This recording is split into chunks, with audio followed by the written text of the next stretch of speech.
Hey folks, welcome back to GP Reactions. I hope you're well. I hope you've been having a fantastic week so far.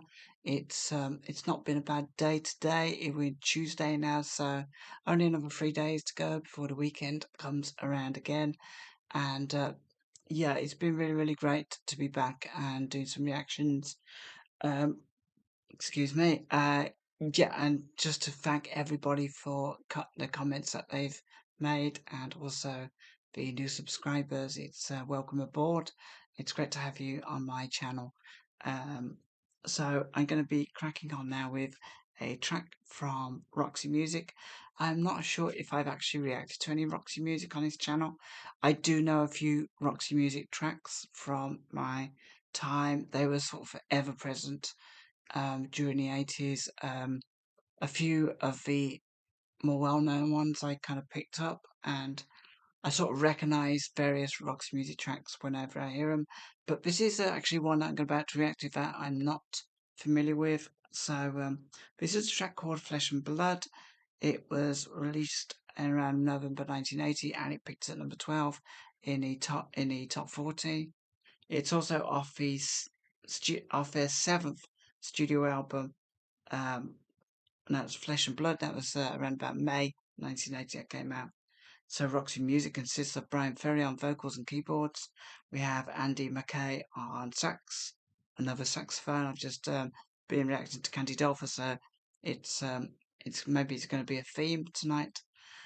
Phil Mans, I can't pronounce that, but he's on guitars. Alan Schwartzberg on drums, and Alan Spencer on bass. So looking forward to this one. I think this might be a studio version, a top pop version, which is the Dutch version of Top of the Pops. Anyway, no further ado, let's have a listen.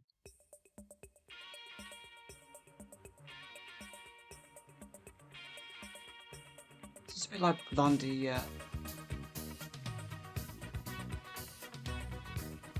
a bit quiet.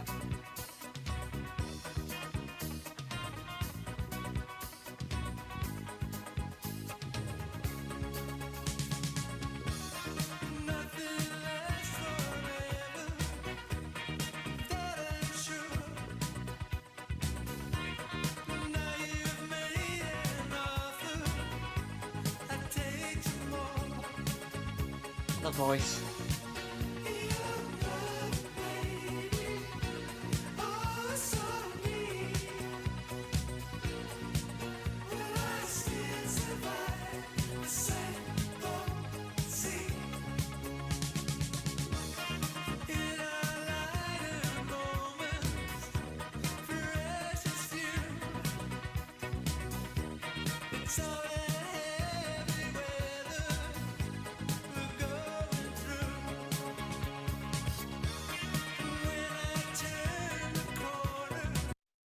So I'm really enjoying this. I've never heard this before, and I've got this kind of really strange sort of like stereo effect going from one headphone to the other, which is just really just the keyboard sound, just going from one headphone to the other. But so that's kind of weird. I'm not sure if that's meant to be like that, but it's pretty cool if it is.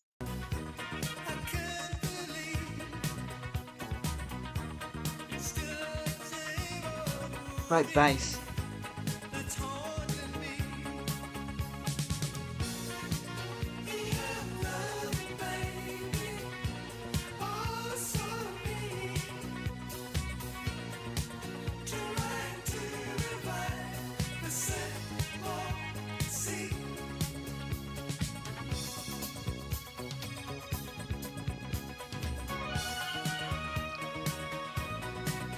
Really impressed with keyboards.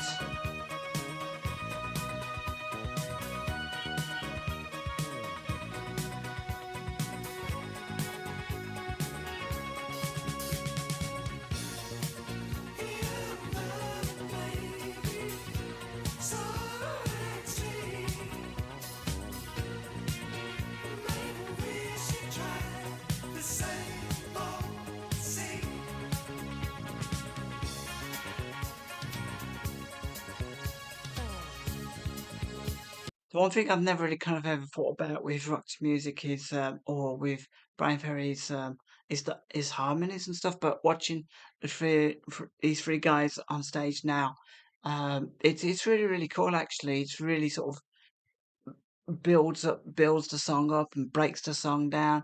And I just think it's like a really good addition to a song to have harmonies. Not every band has that luxury. So got a good set of musicians alongside him. Yeah,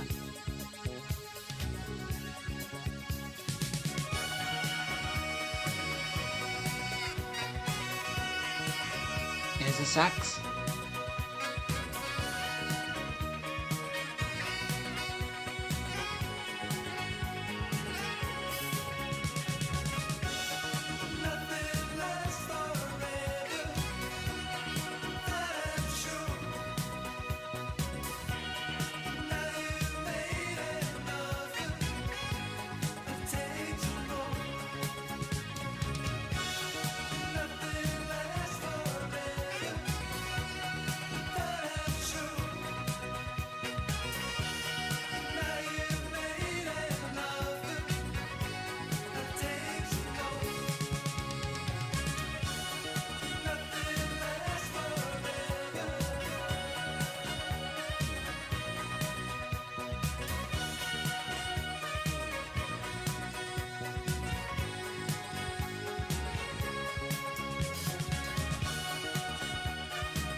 That was Roxy Music with the same old scene. That was great. I really enjoyed that.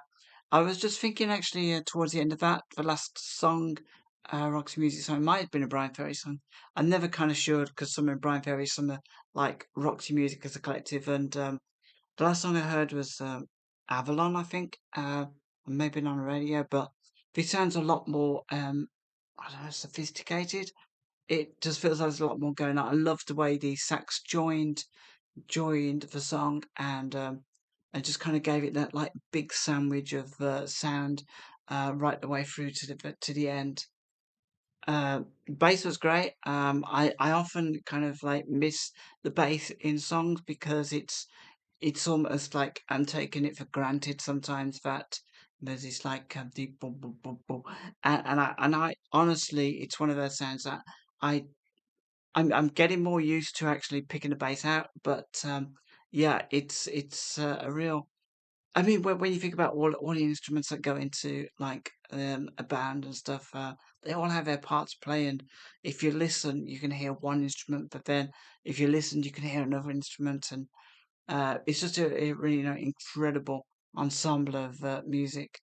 The drumming was great as well in this, and who was on the drums again? Now that was Alan Schwartzberg, and um, I still can't pronounce. I'll just call him Phil. Phil on the guitars, Alan Spencer on the bass. But yeah, those three guys. Obviously, Brian Ferry's voice goes without saying. Such a distinctive, cool sound to it. But the three of them together actually were really, really cool. And yeah, this was Roxy Music, so I really, really enjoyed his performance. It's strange, actually. I mean, he says this was a top pop performance, but usually there's like an audience or something. So maybe it was, maybe it wasn't. I'm not sure, but I suppose better have a look at the lyrics really and just see if I think it was just like a boy meets girl, boy loses girl, girl loses boy, or something like along those lines. The same old scene. Nothing lasts forever, of that I'm sure. Now you've made an offer, I'll take some more. Young loving may be, oh so mean. Will I still survive the same old scene? In our lighter moments, precious few, it's all that heavy weather we're going through. When I turn a corner, I can't believe it's still the same old movie that's haunting me. Young loving may be, oh so mean, trying to revive the same old scene. Young loving may be so extreme. Maybe we should try the same old scene. Nothing lasts forever, of that I'm sure. Now you've made an offer, I'll take some more. So it's just a kind of generic young romance. Is it really love? You know, who knows? With these things, I think when you first meet someone when you're young, you kind of the feelings are so intense, and it really is like you feel like it's the beginning and end of life when um, you meet them, and the end of life when you unfortunately go your separate ways, and yeah, you often look back and wonder if you've been slightly older that things would have worked out, but yeah, you can't keep revisiting those old scenes as a maybe that's not what this song alludes to, but that's just my interpretation of the title. And yeah, sometimes you just have to look forward and regret nothing, and just always look forward, never back. So if you enjoyed that, please drop me a comment below, and of course, if you really, really enjoyed it, you can always buy me a coffee. I really appreciate it if those, is that a word? Of those who have bought me a coffee. So it's a really nice gesture, and something that's going to really help out. There's a few bits and pieces I still need. I'm sort of hanging on to these headphones at the moment. Goodness knows how they're working today, because it's literally been very intermittent. So, well, any little bit of help helps, and yeah. So that said, I really appreciate you guys just for being on my channel, and I just wish you the best week you can have, and obviously the most fantastic weekend after that. So take care of yourselves, and I'll speak to you soon.